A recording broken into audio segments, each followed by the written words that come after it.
It feels as though we've got free will. But how could a brain made of ordinary matter give rise to a mind which floated totally free from physical reality? So here's where we are at this stage of intellectual history. We got this awful problem of free will, and people are refusing to look at it the way they were refusing to look at consciousness 20 years ago. But if you're looking at consciousness, you got to look at free will because it's one and the same set of problems. All right, there's no way we can think away our own conviction of free will. We cannot abandon it. It's a necessary presupposition of just living on a day-to-day basis, but we can't square it with the rest of the things we believe. So we got a straight contradiction in every intellectual's conception of how the world works. That we got to resolve. We all have this very strong belief that we have conscious free will. And it's a central part of our idea of ourselves as individuals that we can want to do something, we can have an intention to do something, and then we can do it. We can make our intention drive our actions.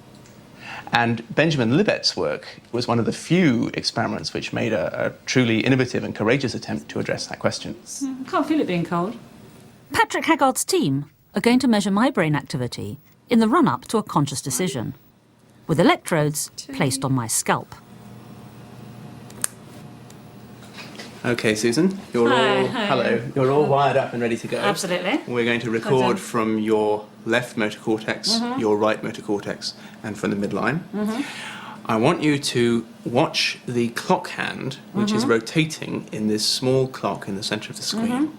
And then at any time that you choose, when you intend and will to, I want you to press either this key or this key. As the urge. As the urge takes you. Fine, okay. And then the computer will prompt you to type in the position of the clock hand at which you first felt the conscious will to press the button. Good. Any questions? No. Off we go.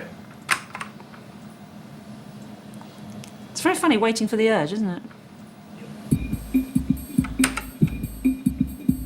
So watching the clock, I record the exact time that I make the decision to act, while the electrodes on my head monitor the activity in my brain leading up to this decision.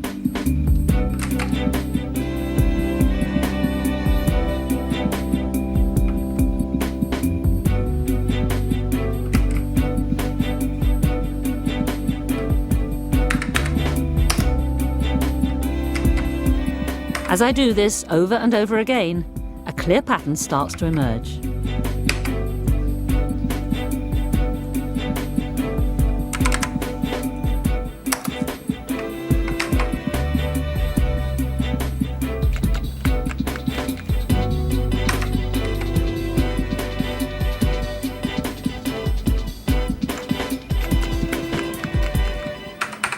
So here are our results, which contain the same basic effect as Libet originally found.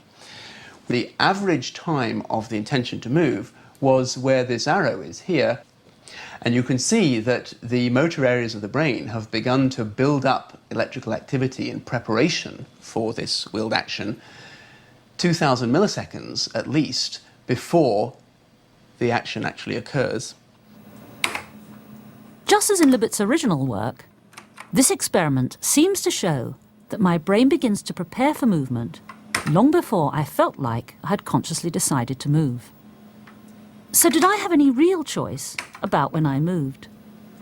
Could the feeling of having made a decision just be an illusion?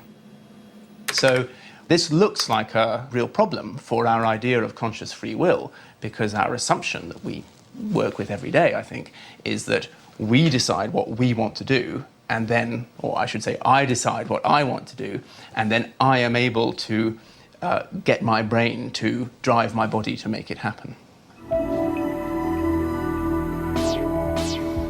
The actions and decisions we take every day, which feel like instant conscious choices, are actually the result of slowly emerging subconscious processes in the brain.